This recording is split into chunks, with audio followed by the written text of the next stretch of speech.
Noches a todos, bienvenidos. Vamos a tener una tertulia nada más y nada menos que con Javier Farache. Javier, muy buenas noches, bienvenido a nuestro espacio. Es un honor para mí tenerte aquí. Y bueno, tu saludo a la fanaticada que nos está escuchando.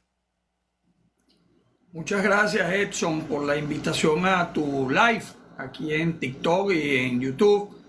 Encantado pues en poder conversar esta hora sobre lo que efectivamente, como decías tú, me apasiona a mí al 100%, que es el hipismo, no en la etapa del juego, sino todo lo que es ajeno al juego, desde ni siquiera desde que se produce el potro, mucho antes, desde la concepción del potro hasta que logramos tenerlo corriendo en cualquier hipódromo del mundo.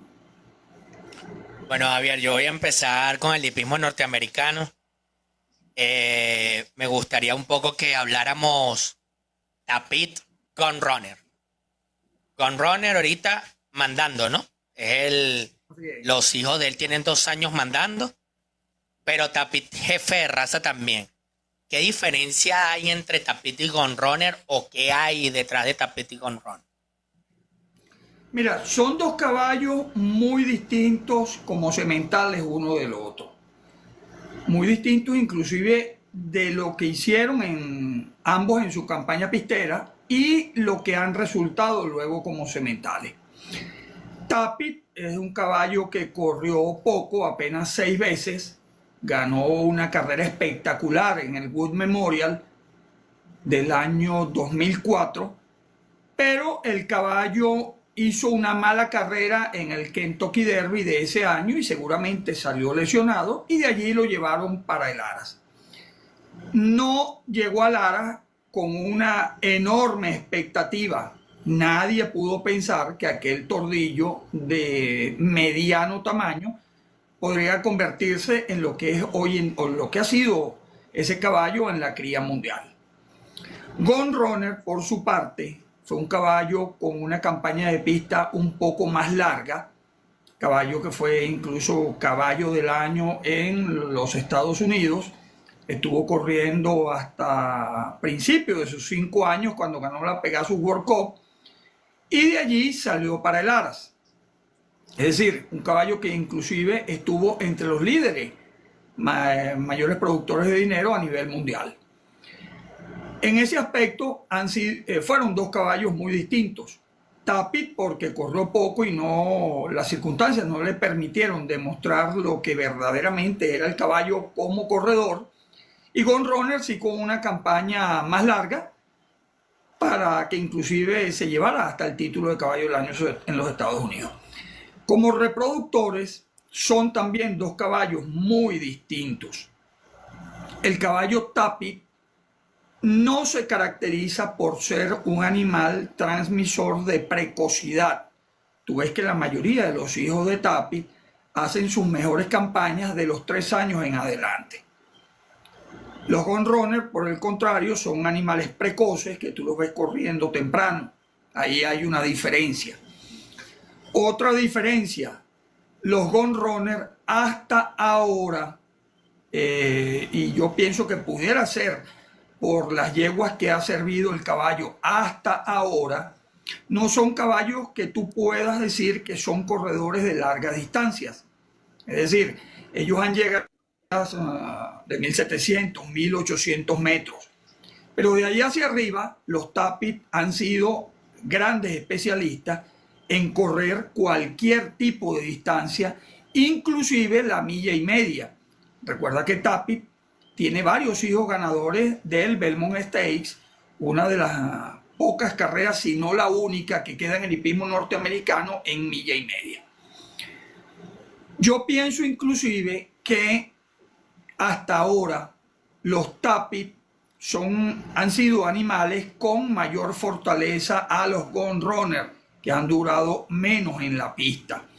Pero lógicamente estamos hablando de un caballo que todavía es joven en la reproducción. Él debe tener algo así como 4 producciones en edad de correr. En cambio, Tapit es un caballo que ya va de salida, un caballo con cerca de 200 hijos stay winner, 30 y pico ganadores de grado 1, más de 12 campeones, un caballo con mucha más larga trayectoria, que el año que viene ya estará cumpliendo 24 años.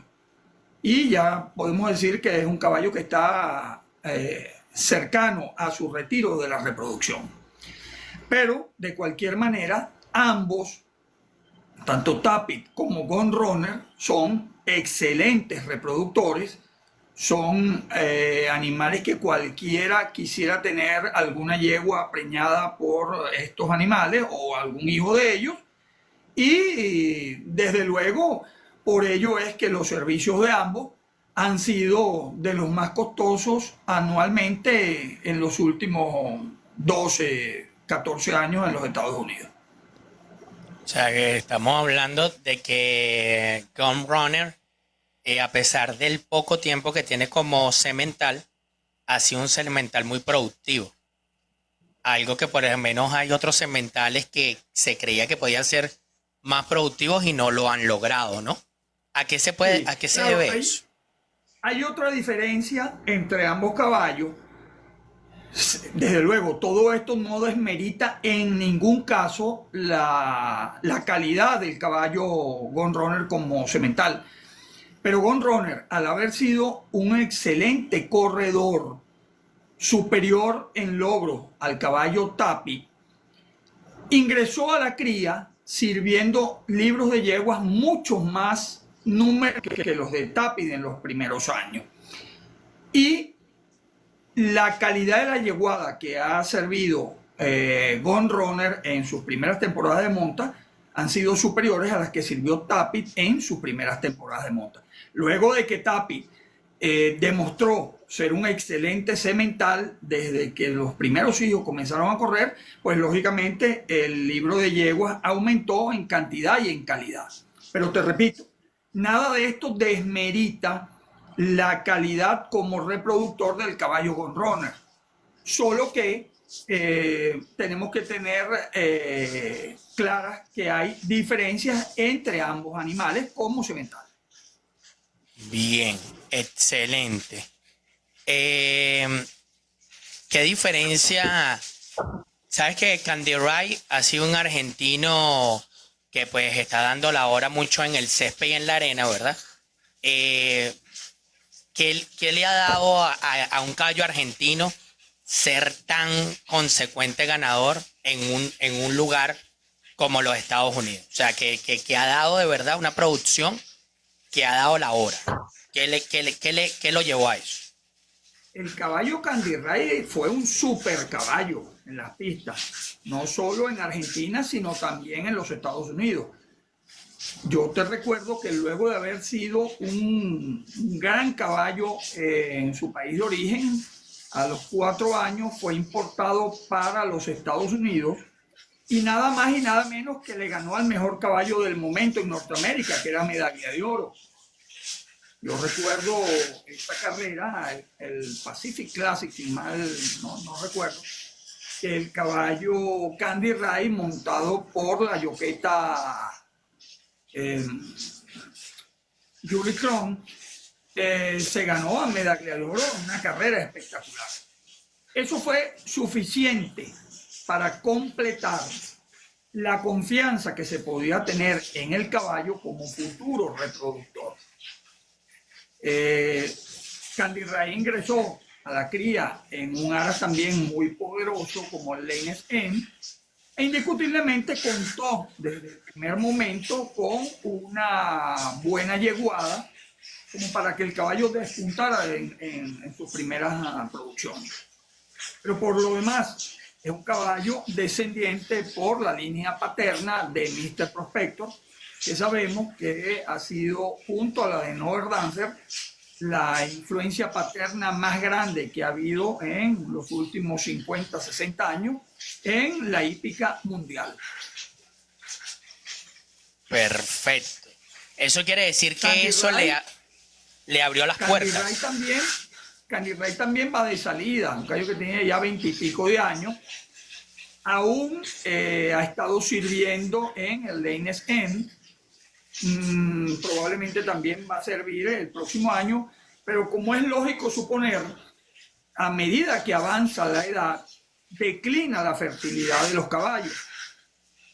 Comienzan las limitaciones también físicas y ello obliga pues a una reducción en el número de yeguas que se sirven anualmente. Adicionalmente a eso, tenemos el caso de los nuevos animales que van surgiendo de manera tal de que los viejos, entre comillas, van como quedándose un poco rezagados y la confianza del criador se voltea hacia esos nuevos caballos. Entonces, todo eso produce una merma en el libro de servicio de todos estos animales luego de que pasan de los 20 años, aparte pues del cuidado que se le debe dar para que el caballo pueda continuar preñando a pesar de su avanzada edad, pueda continuar preñando las yeguas y no se pierda tiempo, que es una de las cosas más importantes que hay en la industria hípica.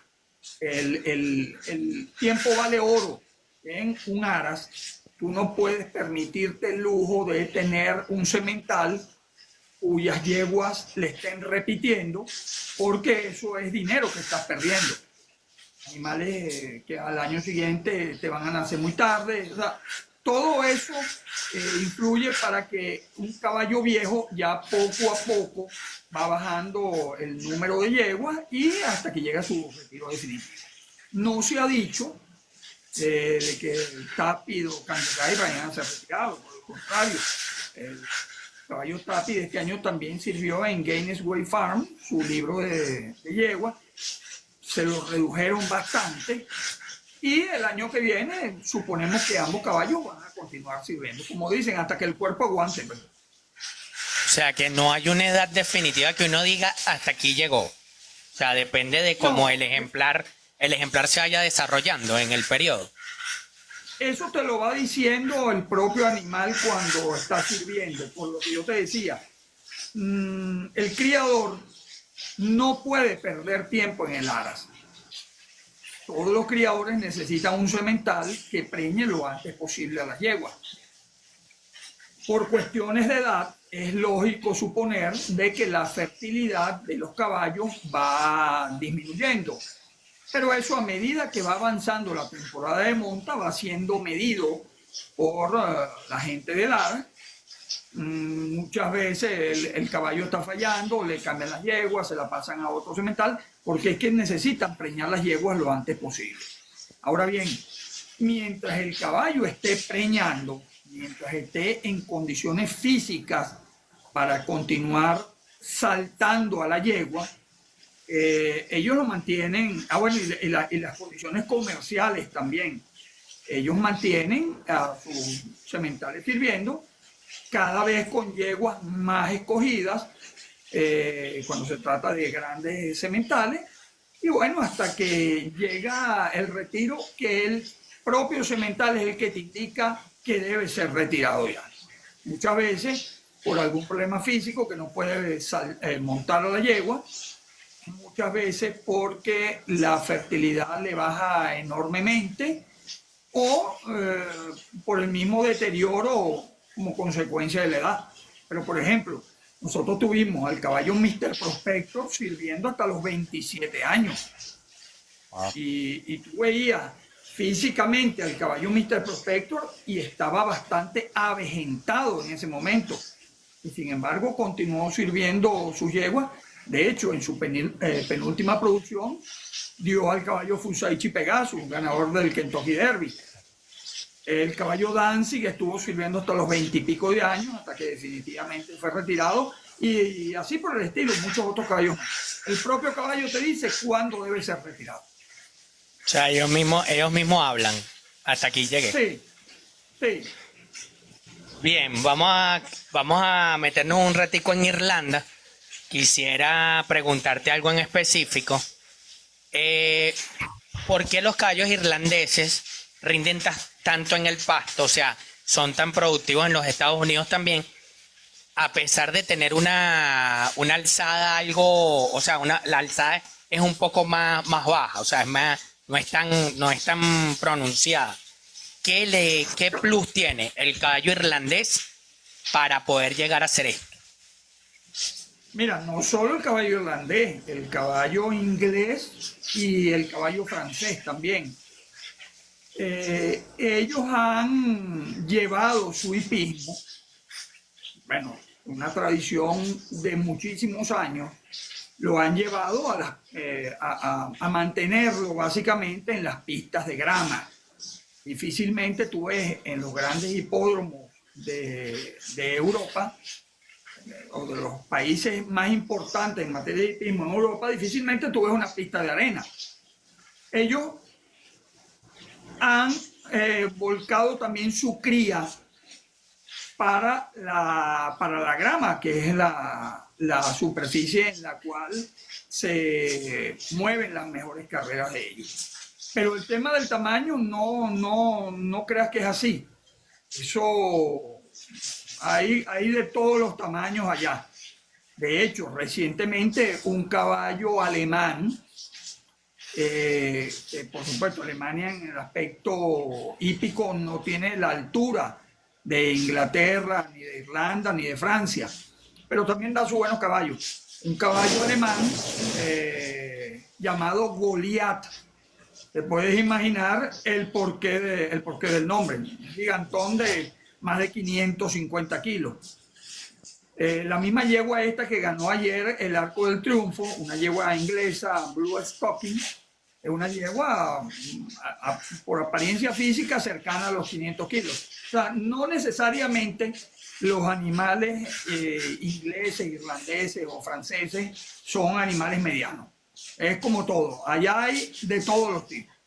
Lo que sí ves mucho son animales con físico de stayer, porque los ingleses conservan muchas carreras en distancias muy largas. Entonces tú ves el típico físico del caballo stayer, que es el caballo caído atrás de nalga, distinto al caballo sprinter, que es un caballo más encuerpado, de pecho muy ancho y buenas nalgas. En Europa tú ves mucho animal que hechos para correr esas largas distancias. Bien. ¿A dónde va la cría japonesa? ¿Crees que en algún momento va a poder dominar algo en los Estados Unidos? ¿O crees que Europa y los Estados Unidos seguirán estando por encima?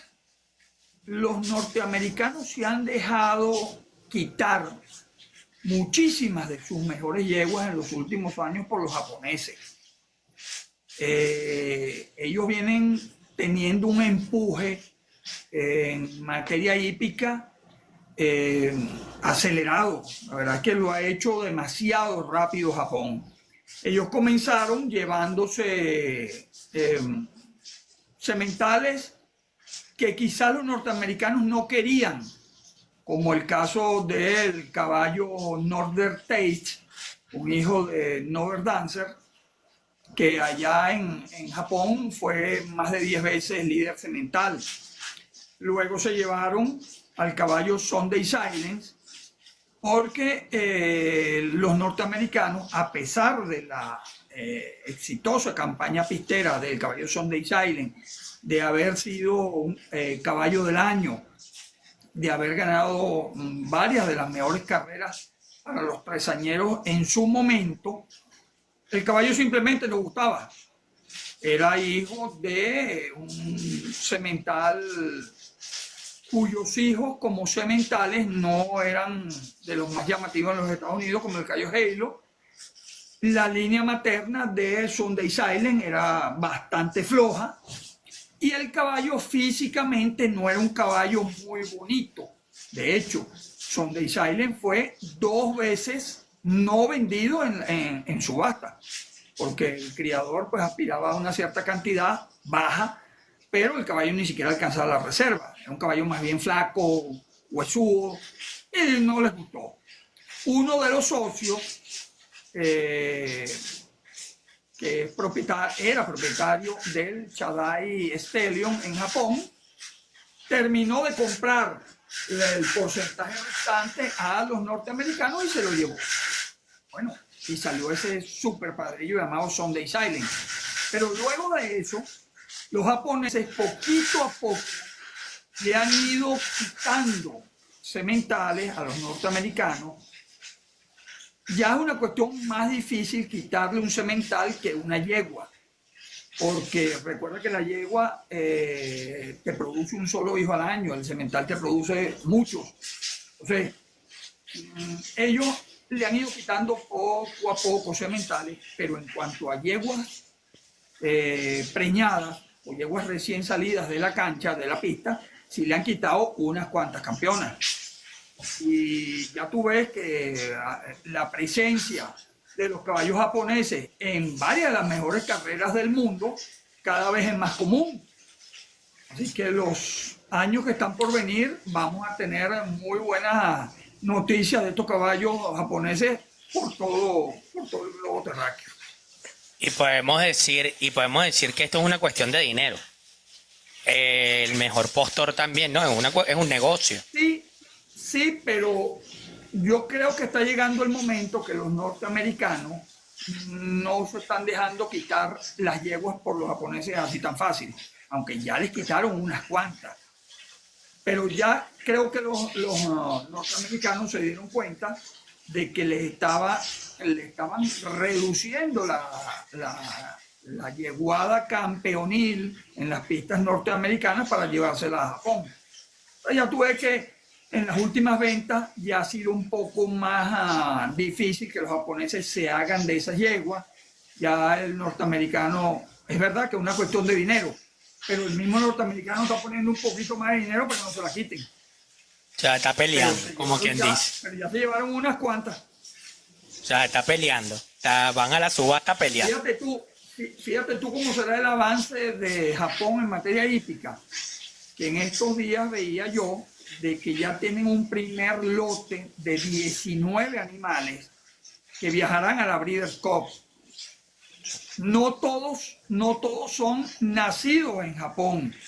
Hay algunos animales nacidos en Norteamérica, pero con campaña exclusiva en Japón. Y la persona comentaba, esta es la primera lista o el primer embarque que tengo de caballos japoneses vía del mar para la Breeders' Cup. Se espera una segunda lista. Claro, probablemente sean animales de menor nivel, pero que igualito se le van a presentar allá a los norteamericanos el día de la Breeders' Cup. Claro, en la primera semana del mes de noviembre en Santa Correcto. Anita Park. No, Que por del cierto, mar. en Del Mar, perdón, correcto, en Del Mar. Del mar. Que de hecho la mejor carta que llevarían es este Forever Young, el que llegó tercero en el Kentucky Derby. O a priori sería su carta principal. Bueno, es uno de los mejores, pero también llevan a ese caballo Ushba Tesoro, que anda dándole la vuelta al mundo, corriendo y ganando, o por lo menos llegando segundo allí. Ese caballo aguantó el viaje tanto para Arabia Saudita, para la Saudi Cup, como para Dubái con la Dubai World Cup. Y hace unos 10 días el caballo reapareció allá en Japón y llegó segundo, y de ahí se viene para Del Mar.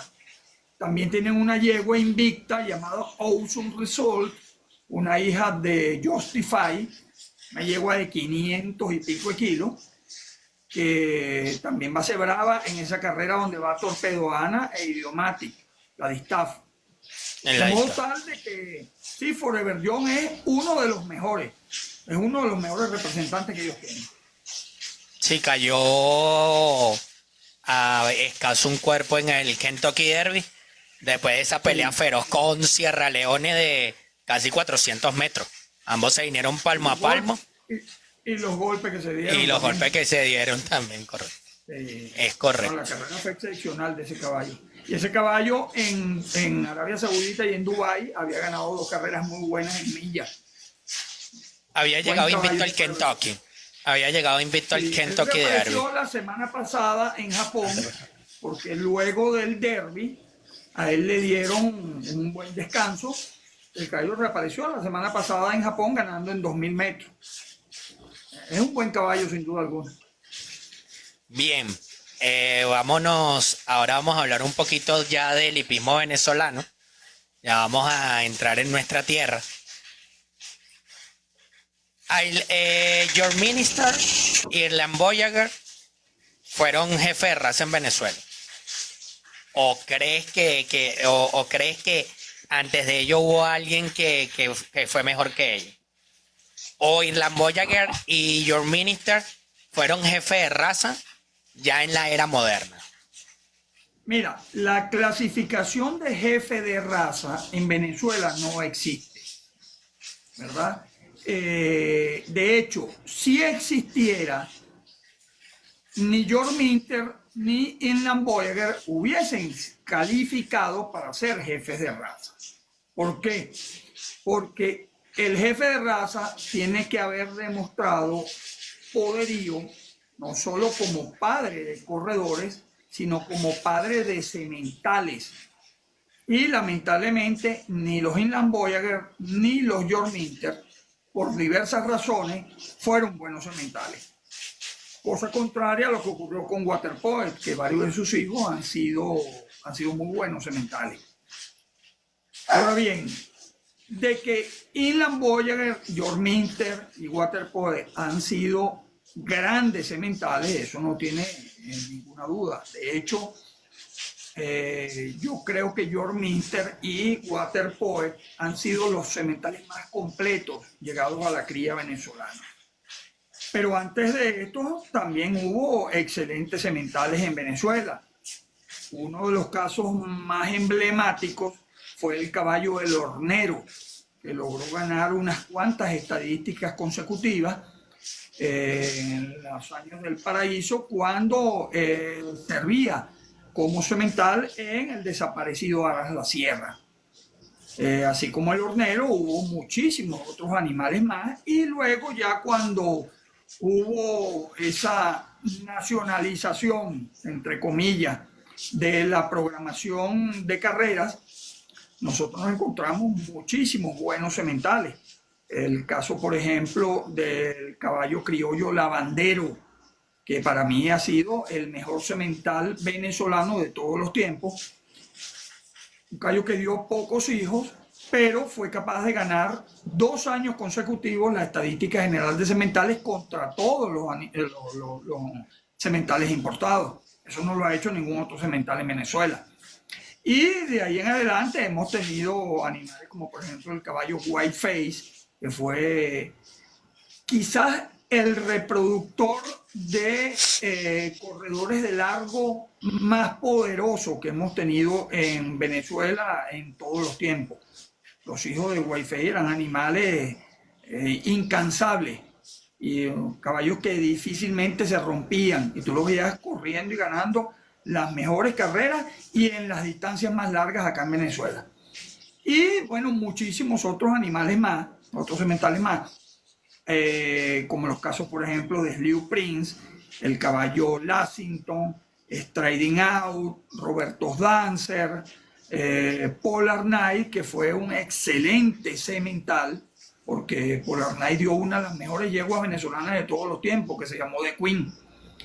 Y muchísimos otros más, hasta llegar a Walter Poet, que digamos es el caballo más sonoro cuando tú hablas del mejor semental en Venezuela en todos los tiempos.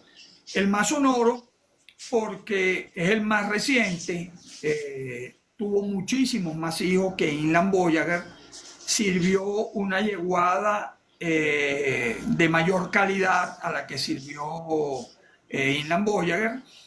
Estuvo mucho más tiempo que Inland Voyager en la cría, porque Walter Poet murió de 20 y tantos años, en cambio Inland Voyager murió de 17. Pero sí, efectivamente, además de Inland Voyager y George Minter, hemos tenido también otros muy buenos sementales hasta llegar a Walter Poet. Pudiéramos hablar también de George Augustus. George Augusto fue un buen semental, pero era un caballo que básicamente transmitía staller, animales fondistas, a pesar de que tuvo alguno que otro que corrían distancias cortas, inexplicablemente, porque un caballo como por ejemplo Bobby Seraph, que fue uno de los mejores a los 2 años, es un caballo que hasta la milla era un caballo durísimo. y era hijo de, perdón, Bobby Saraf, no, ¿Quién será? eh, no, ¿quién será de Waterpoe? Bueno, En Guatepeor. la mayoría de los George Augustus eran caballos corredores de distancias largas, como de hecho fue el mismo George Augustus, que fue campeón fondista en Europa. Ese era un caballo propiedad del Sheikh Mohammed. Bobby Seraf no, Bobby Seraf era hijo de Waterpoe, fue uno de los primeros hijos de Waterpoe. Bien. Pero sí, George Augusto, de hecho, puede catalogarse como uno de los caballos de mejor campaña pistera que ha podido ser importado a Venezuela, porque no es fácil traerse un campeón, sea donde sea. Y ese caballo fue campeón en Europa y ganador de carreras de grado. Pero se Eso, caracterizó por lo que te digo, transmitir distancias largas. eso nos da pie a algo, a decir de que el mejor criador que ha tenido Venezuela es Amin Saidén, o sería algo demasiado caprichoso decirlo. Mira, criadores venezolanos han habido muchos y muy buenos. Yo no diría que el señor Saiden fue el mejor. Indiscutiblemente fue uno de los mejores criadores en Venezuela por el Ara San Isidro. Pero, por ejemplo, los logros de la señora Peggy de Asqueta con sus propios caballos, sus propias yeguas, produciendo sus propios corredores y produciendo animales con una calidad infinita, como lo fueron Iraquí, Ristre, Volantín y muchos más. Yo creo que la señora Asqueta ha sido una de las más grandes en el aspecto de la cría, ¿verdad? Laras Los Aguacates fue un criadero que marcó una época en Venezuela. Todos los animales de Laras Los Aguacates lucían como excelentes pisteros. Muy pocos animales de los aguacates tú veías que no destacaban en algo. Y bueno, además de eso, los aguacates contó pues con una publicidad tremenda que hacían verle a la gente la calidad de todos los animales que salían de allí. Pepe Sagún, junto con diferentes criadores, porque el Carencisi ganó unas cuantas estadísticas. Mauricio Azar, con su Aras Grand Derby, entró en el mercado en un momento muy competido y aún así el Aras Grand Derby les ganó varias estadísticas, ¿verdad? Y te puedo nombrar, por ejemplo, los hermanos Alfredo y Héctor París con el Aras La Sierra, que luego fue el Aras Carencisi. Ellos ganaron unas cuantas estadísticas teniendo al caballo el hornero allá como semental. Y últimamente, pues ya que me comentas, el señor Saiden en el Aras San Isidro. Pero decir cuál ha sido el mejor de todos, yo no me atrevo a decantarme por uno solo. Creo que han habido varios y muy buenos. Sobre todo Rafael Brangier es otro que, digamos, tuvo la mayor cantidad de tiempo criando de todos los que ha habido en Venezuela, porque Rafael Brangier comenzó desde muy joven con una yegua, creo que le regaló su papá, y ya tú ves, hasta su fallecimiento hace algunos 2 o 3 años, el doctor Brangier estuvo criando grandes caballos. Fue el que se mantuvo como criador en su Aras La Quebrada por mucho más tiempo que los demás. Ese fue otro de los grandes criadores que hemos tenido en la hípica nacional. Te iba a hacer otra pregunta ya hablando de la época actual. ¿Cómo ves la cría en la actualidad? ¿Cómo ve Javier Farache lo que está sucediendo ahora con el tema de la importación, ¿no? Que vuelve después de varios años. Ya debutó el argentino Tuco Salamanca. Esta semana se pretendía que iba a debutar otro ejemplar. No salió a la carrera. No está inscrito. Pero con todo lo que está pasando, está sucediendo, ¿para dónde cree Javier Farache que va el hipismo venezolano?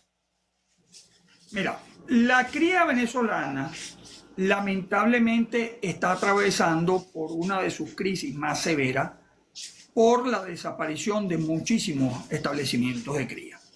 Actualmente en Venezuela quedarán alrededor de 23 aras, que con mucho esfuerzo, porque yo sé lo que cuesta criar un potro, yo sé lo que cuesta mantener una finca y mantener un plantel de reproductores en buen estado, pagar mano de obra calificada, etcétera, etcétera.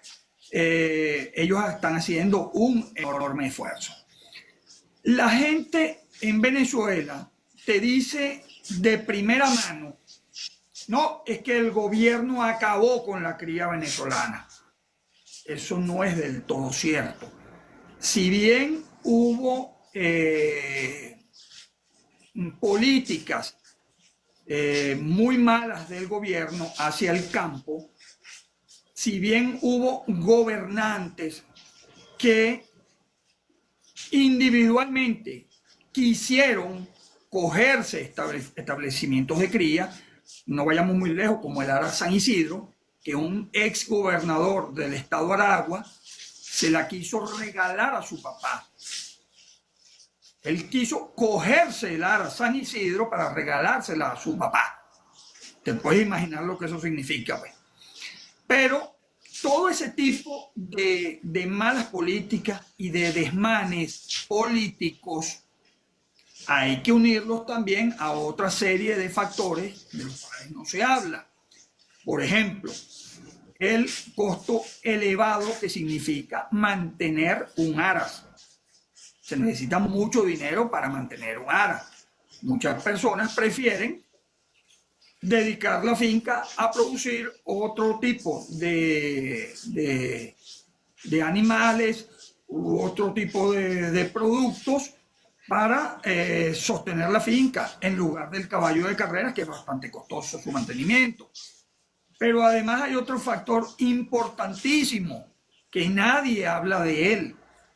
La gran mayoría de los aras venezolanos que han desaparecido es porque su dueño no tuvo una descendencia que se encargara del negocio. Eso nadie lo dice, pero ese es uno de los factores más importantes que se han dado para que han desaparecido tantos criaderos en Venezuela. Te puedo nombrar, por ejemplo, la señora Esqueta no tuvo descendencia, Oscar de Burciaga, sus hijos no les interesó el hipismo, los hijos de Pepe Sagún se dedicaron a otro tipo de negocio, las hijas de Domingo Noguera Mora tienen otro tipo de actividades y así por el estilo. Los hijos de Rafael Brangier o las hijas y las hijas de Rafael Brangier no se dedicaron a la finca y todo eso ha contribuido más porque no hay quien esté pendiente de eso. Los familiares que quedan no les interesa. Ahora bien, pasemos al tema de los importados, que tiene algo que ver, que tiene mucho que ver también con el tema de la cría venezolana.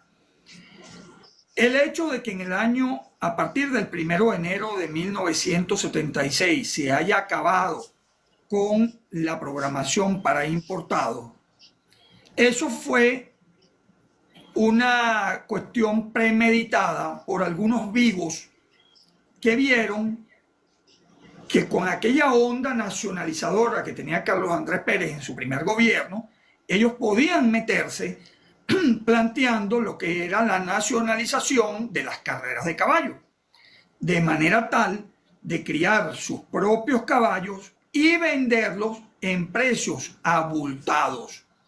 Precios abultados, ¿por qué? Porque al tú no tener la competencia del caballo importado, tenemos que quitarnos la venda de los ojos, es superior al venezolano por diversas razones.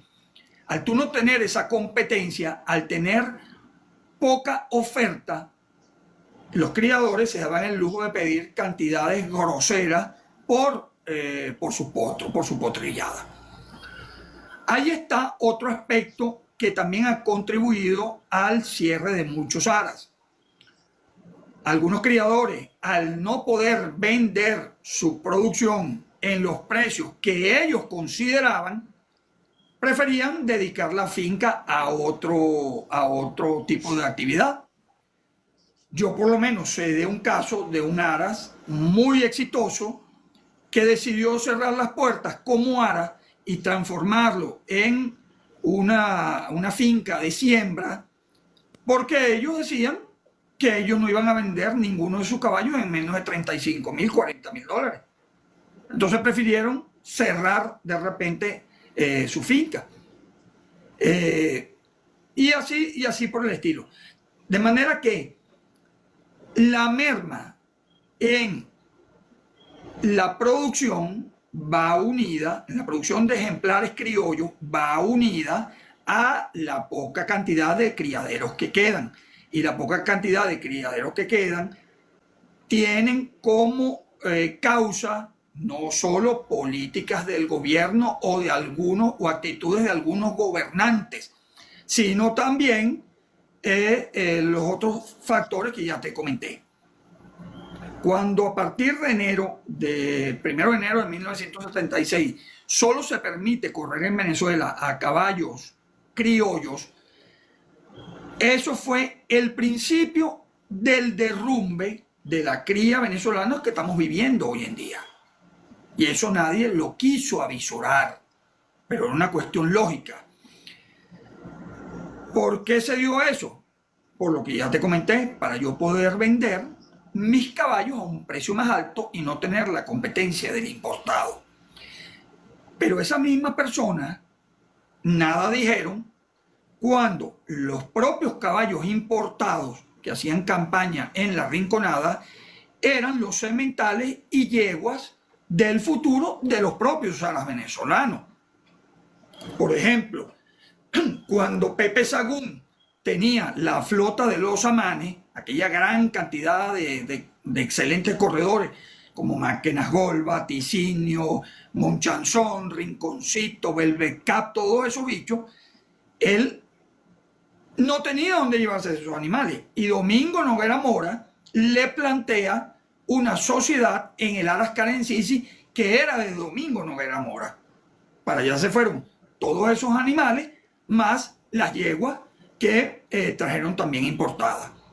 ¿Y qué resultó? El Carencisi fue el mejor aras durante varios años, con ese tipo de semental y ese tipo de yeguada. Si ha descendido el número de ejemplares que se producen en el país, también hay que señalar que ha descendido la calidad. ¿Por qué? Porque no es lo mismo cuando tú tenías 70 criaderos que iban, algunos de ellos a Kentucky a comprar buenas yeguas, a comprar sementales, a comprar insumos, maquinaria, etcétera, etcétera, ahora que tenemos 20 y tantos de criaderos, con una situación económica mucho más difícil. Estos criaderos, en su gran mayoría, se han estado manteniendo con lo que hay, ¿verdad?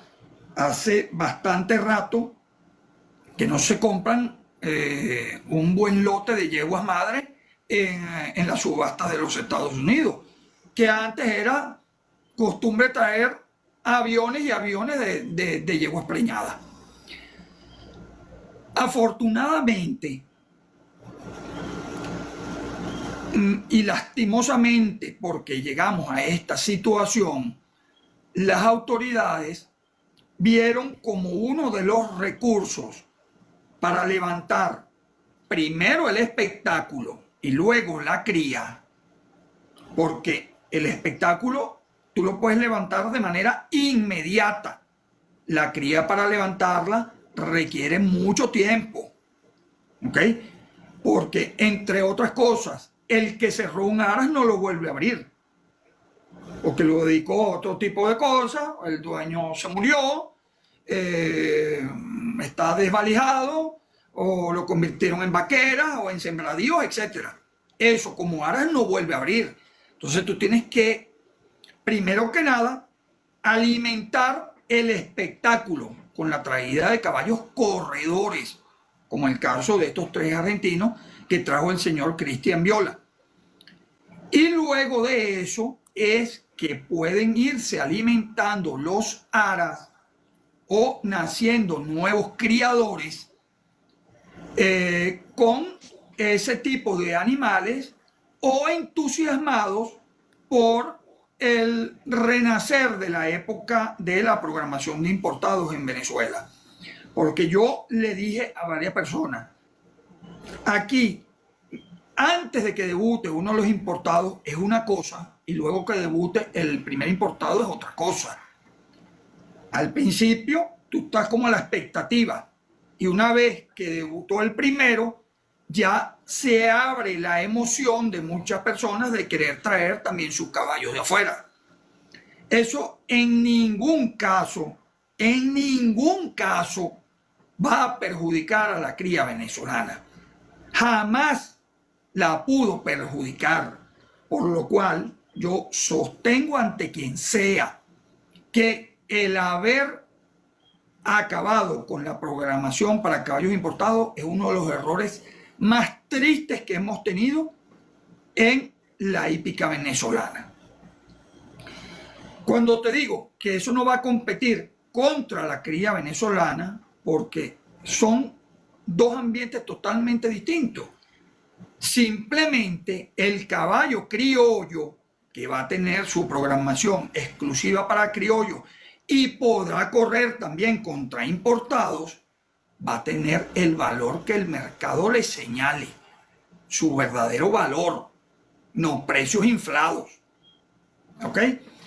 Y el caballo extranjero que venga a correr de espectáculo, luego pasará como reproductor o las yeguas también pasarán como yegua madre a los aras venezolanos. ¿Qué van a hacer esos animales? Producir los potros criollos del futuro. Pero adicionalmente, tú no tienes por qué tener miedo a que sigan viniendo importados. Por el contrario, debe ser un reto para uno como venezolano querer criar un caballo que se pueda ganar a los importados. Todavía la gente habla de la hazaña de Socopó en el Simón Bolívar en 1966 y de la hazaña de Gran Tiro ganándose a Setangó en el último Simón Bolívar de importado en 1975. ¿Y por qué razón no se pueden criar más Socopó y más Gran Tiro? ¿Verdad? Totalmente. Pero necesariamente en los actuales momentos tienen que venir a Venezuela una buena cantidad de caballos importados que yo creo que a medida que pase el tiempo irá creciendo esa cantidad porque va a haber nuevas personas interesadas. Los premios venezolanos están buenos y además de que están buenos, los están pagando, que eso también motiva a los inversionistas. Vamos a tener un Simón Bolívar con $300,000 a repartir. Eso motiva a cualquiera. Y van a ir viniendo más ejemplares extranjeros. Desde luego, yo a muchas personas les he comentado de que yo considero que las autoridades hípicas deben hacer públicas las condiciones en las cuales los caballos extranjeros van a poder correr en Venezuela. Porque hasta ahora se ha dicho que van a poder correr en todas las carreras, pero también hay comentarios, no sé si malintencionados, de gente que dice, no, el que traiga importado nada más va a poder correr los clásicos grado 1, como era desde el año 1990, que fue la primera vez que empezaron a permitirse caballos importados en las carreras catalogadas como internacionales y grado 1, que fue una exigencia del momento, por cuanto Venezuela, estando en la categoría número 2 de los hipismos a nivel mundial, se vio amenazada en bajar a la categoría 3, por cuanto todas sus carreras eran para caballos nacionales. Pues las autoridades del momento vieron como una salida, bueno, programar algunas carreras para que vinieran caballos de afuera a correr, pero que tenían que correr específicamente esas 3, 4, 5 carreras que se programaban anualmente y luego o se iban del país o se iban para algún área. Era lo que le llamaban la carrera de corte internacional, que era el presidencial, que era el presidente de la República, el Simón Bolívar, el Copa de Oro, el Fuerza Armada y el Jockey Club. Lo que eran los cinco. Y el Jockey Club. Eran los cinco. Entonces, los cinco de corte internacional. No es lo mismo que a ti te digan que tú puedes traer un caballo para correr 5 carreras en un año. 5 carreras que todas son en distancia larga. Porque la más corta es el Jockey Club de Venezuela, que es en 1800 metros. No es lo mismo que te digan, tú puedes traer un caballo y correrlo donde tú quieras, o donde el caballo tenga cabida en el lote común, ¿verdad? Te repito, hasta el momento no ha habido un pronunciamiento oficial y público de que eso es así. Y eso es necesario para darle confianza a los inversionistas. Porque a mí me han llamado muchas personas diciéndome, mira, yo quiero traerme un caballo de afuera, pero si cuando llegue yo no tengo dónde correrlo. Porque tú no te vas a traer un sprinter para correr los clásicos internacionales que son en distancias largas. Claro, es lógico. Entonces, yo he pedido, en estos días hablaba con una persona que le decía, mira, hazle saber a las autoridades del instituto que debe hacerse una aclaratoria pública de que los caballos importados, ¿dónde van a poder correr? Si efectivamente van a correr todas las carreras que se programen con cabida para importados, como parece ser, pero no se sabe oficialmente, o solamente pueden correr determinado tipo de carrera. Por ejemplo, tuvimos el caso de la yegua Bella del Nilo, que es una potranca que llegó a Venezuela al pie de su madre con 5 meses en el año 2022. Nacida en los Estados Unidos, llegó aquí de 5 meses y terminó de criarse en el área de Los Samanes. Los Samanes en ese entonces le trajo 9 yeguas, varias de ellas con potrillos al pie, que los criaron y ya vimos a la primera a debutar, que es la yegua Bella del Nilo. Entonces, hay que aclarar, cualquier criador puede traerse potrillos para terminarlos de criar aquí. ¿De qué edad se pueden traer? Si es necesario que sea antes del destete o también después de destetado. O sea, todo ese tipo de cosas tienen que ser aclaradas públicamente y de manera oficial para que se enrumbe esa programación de importados. Porque mientras tanto, estamos solamente con 3 caballos. Esos 3 caballos no hacen nada a nivel del volumen que se necesita para el espectáculo. Necesitamos un buen volumen de animales en actividad y yo sé que hay muchas personas que quieren traerse caballos de distintas categorías, caballos y yeguas de distintas categorías, pero quieren primero tener claro cuáles son las condiciones donde participarán sus ejemplares. Fíjate que eso me da pie a algo, Javier, que mucha gente lo he visto que se lo ha preguntado, ha sido como un tema controversial desde el momento que Bella del Nilo debutó, ¿verdad? Que si ella, por ejemplo, iba a poder correr la Triple Corona o nada más iba a poder correr los clásicos de dosañera. Todo esto debido a que, pues, sabemos que es norteamericana, porque es una hija de Cosán, ¿verdad? Aunque nació allá y se la trajeron muy pequeña para acá. Entonces hay como mucha incertidumbre o hay como, se dicen como vacíos, ¿no? Porque no hay no hay algo que te diga, mira, sí, esto es lo que puede hacer o aquí es donde puede correr, no puede correr. Yo creo que eso sería un buen mensaje o desde el punto de vista de una crítica constructiva que debería de decir el INH para asegurar, como tú le decías, para que los criadores y los potenciales propietarios que quieran comprar sus productos de afuera, pues lo hagan con más con más firmeza, ¿no? Tú, yo no estoy de acuerdo o estoy en absoluto desacuerdo en que la Triple Corona sea exclusiva para caballos criollos. Okay. Porque eso es querer alimentar a medias al niño. Si tú lo que quieres es engrandecer el espectáculo hípico, y sabemos que el importado es una de las fichas más importantes para engrandecer el espectáculo hípico, el importado tiene que tener cabida en todas las carreras. De aquí salió un caballo que llegó a Venezuela siendo yearling y salió a ganar el Kentucky Derby, el Preakness Stakes. Imagínate tú si le hubieras puesto trabas a ese animal. A lo mejor no hubiera venido y a lo mejor se hubiera perdido en el norte, ¿verdad? Como fue el caso del caballo cañonero. Entonces, tengo entendido que una de las intenciones es que los importados no puedan correr la Triple Corona. Yo estoy en absoluto desacuerdo con eso. Ponle otro tipo de condición. Si tú no quieres que te traigan un importado 15 días antes del país, ponle otro tipo de condición.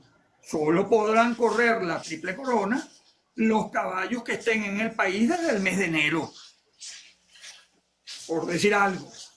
O sí, que con condicionante. Antes del país tengan 3 meses. Porque es que el hecho de que un caballo sea importado no significa que te va a ganar la carrera. Eso no está escrito en ningún lado. Ganó Tuco Salamanca, pero Bella del Nilo llegó segunda y se la ganó una criollita. Entonces, son ese tipo de trabas que ponen algunas personas como para que la cosa no camine como debe ser, ¿verdad? Escuché, como te digo, pero como dicen, son chismes de pasillo, que la Triple Corona iba a ser exclusiva para caballos nacionales. Espero que eso lo cambien. Protege en algo a los nacionales, pero no le cierres el paso a los otros protagonistas que necesita el espectáculo. Entonces, todo ese tipo de cosas deben ser aclaradas oficialmente, porque hasta ahora lo que hay son comentarios, pues, a través del programa de los domingos, se dice que sí se puede correr. A mí me ha llegado información de que algunos criadores dicen que no, que nada más van a poder correr este tipo de carrera. Algunos dicen de que no te van a permitir traer potrico. Entonces, no hay nada oficial y debe hacerse lo antes posible para que se pueda abrir esa compuerta de todas esas personas que quieren comprar caballos en el extranjero para traerlos acá a correr primero en la Rinconada y el día de mañana será en Valencia.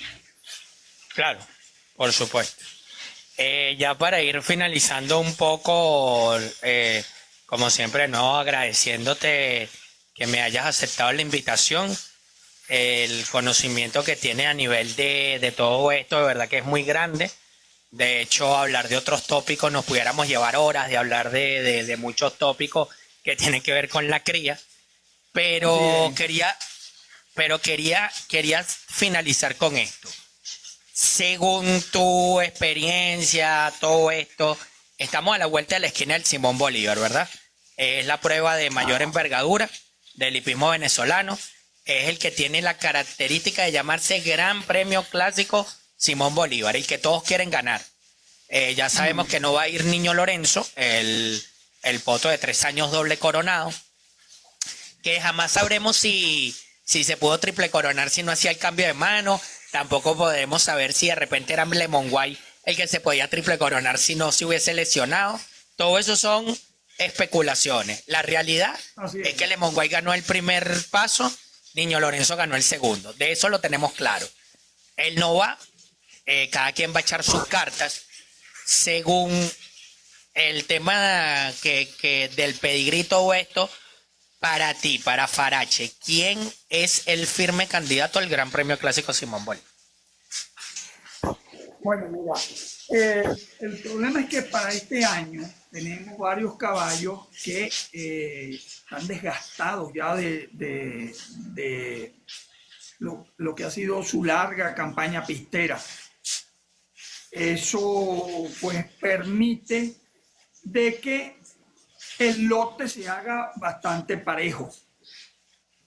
Yo creo que de acuerdo a las carreras que yo le vi a este caballo Tuco Salamanca en los hipódromos argentinos, El caballo inclusive es ganador de 2 carreras en 2000 metros.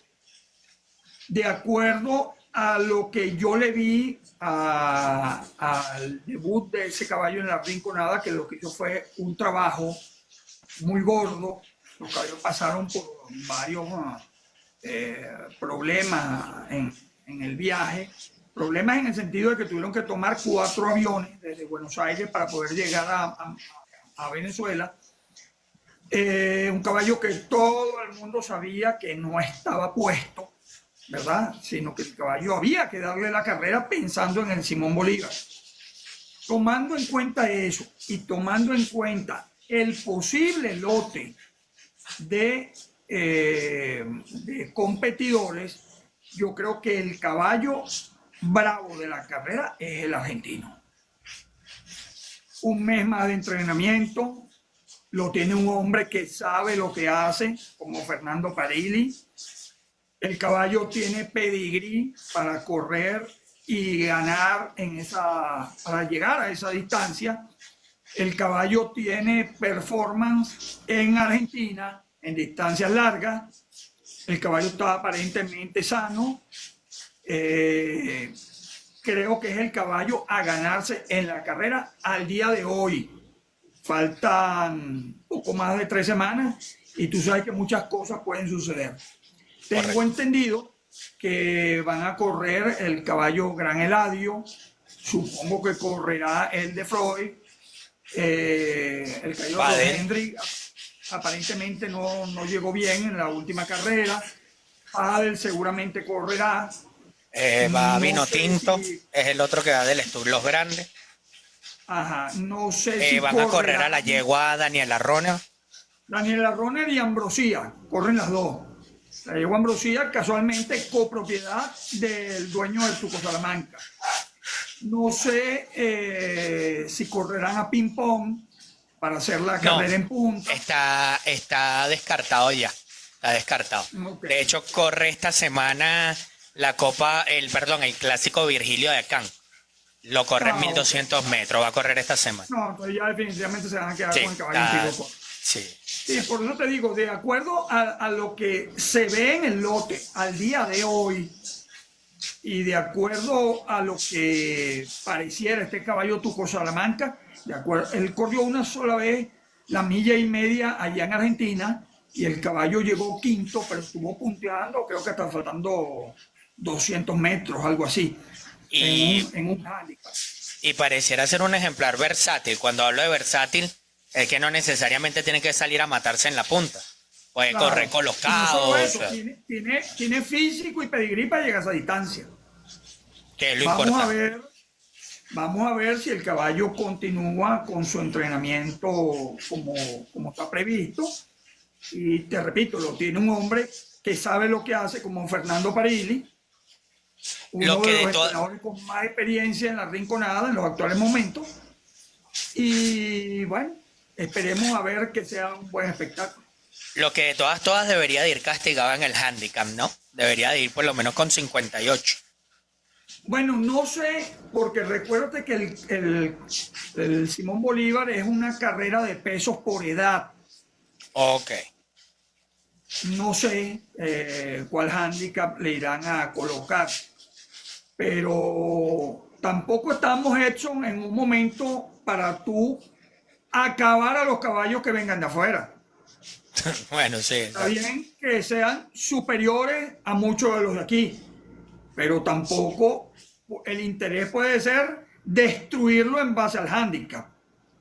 Debe colocársele, porque el problema es que la gente dice, ese caballo debe llevar 58 kilos. Ay, los demás. Bueno, los demás deben llevar 54. 53. ¿Ok? Estamos hablando de una diferencia de 4 kilos. Y no es lo mismo 52 y 56.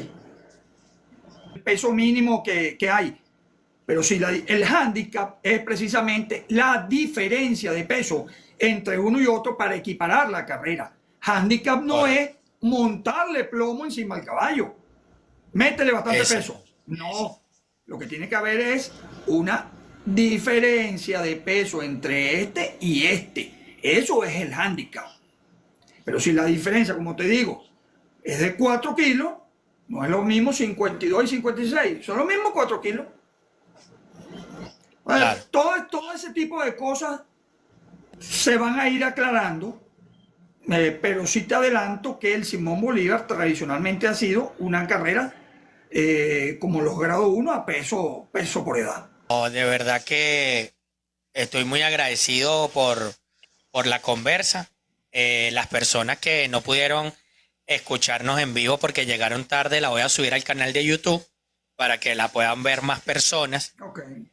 De verdad que siempre va a ser un honor tener personas de la calidad y de la talla del señor Javier Farache que tienen mucho conocimiento. Uno le pregunta algo y bueno, de aquí sales con muchísimo más conocimiento y entonces escuchas 2, 3, 4 veces la entrevista y vas a aprender más. Entonces después cuando vuelves a hablar, uno vuelve a hablar contigo, bueno, dice, mira, ¿sabes qué? Te recuerdas que me dijiste esto y entonces ahora quiero saber por qué dijiste esto, porque uno va... Eso es lo sabroso del hipismo. Sí, entonces uno va escudriñando, ¿no? Y buscando muchísimas cosas más que por supuesto nos van enseñando muchísimo más. Y como lo dije, Mucho hípico, ¿oíste, Héctor? sí los En hay. Venezuela hay mucho Uf, hípico. sí los hay, sí los hay.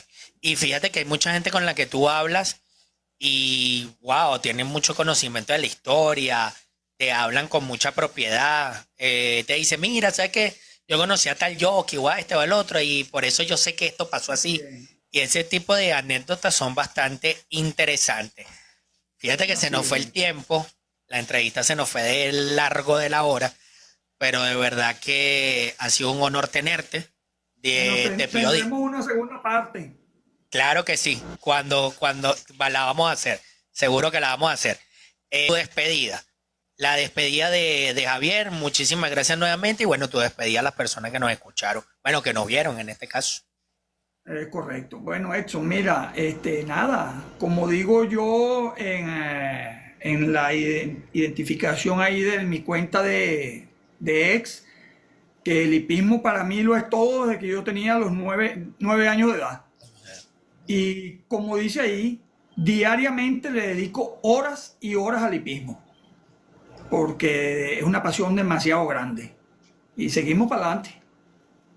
Excelente. Bueno, Javier, buenas noches, muchísimas gracias y bueno, vamos a tener una segunda parte, de seguro que sí. Seguro que sí. Y Seguro que sí. hablaremos de otros tópicos hípicos por allí que quedaron pendientes. Feliz noche para ti y Perfecto. muchísimas gracias por todo, hermano. Bendiciones. Saludos.